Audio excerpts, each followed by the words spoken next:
Viewers, இன்னைக்கு ஆடி அமாவாசை. ஆடி அமாவாசை சமையல் என்னன்னு பார்க்கலாமா? ஆடி அமாவாசை சமையல்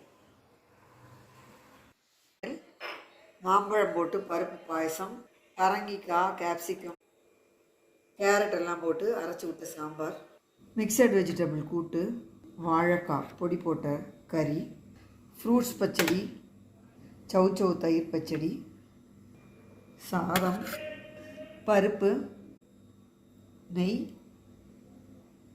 உளுந்து வடை.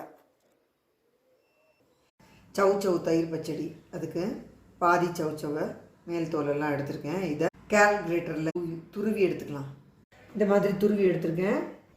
கடாயில் அரை ஸ்பூன் எண்ணெய் சூடு பண்ணி இதில் கடுகு, கருவேப்பிலை, பெருங்காய பொடி தாளித்து இந்த துருவின சௌச்சௌ இதுக்கு உப்பு சேர்த்து பச்சை வாசனை போக வதக்கிக்கலாம்.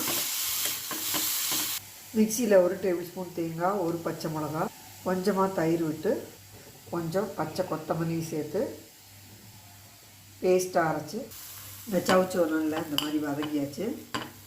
இதை ஒரு கிண்ணத்துக்கு ட்ரான்ஸ்ஃபர் பண்ணி அரைச்ச தேங்காய், பச்சை மிளகா விழுத இதில் சேர்த்துடலாம்.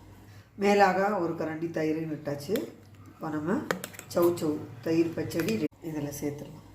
மேலாக ஒரு கரண்டி தயிர் விட்டாச்சு. இப்போ நம்ம சௌச்சௌ தயிர் பச்சடி ரெடி. இன்றைக்கி ஆடி அமாவாசை சமையல் மாம்பழம் போட்டு பருப்பு பாயசம், பரங்கிக்காய், கேப்சிகம். இதுதான் இன்றைக்கி ஆடி அமாவாசை சமையல்.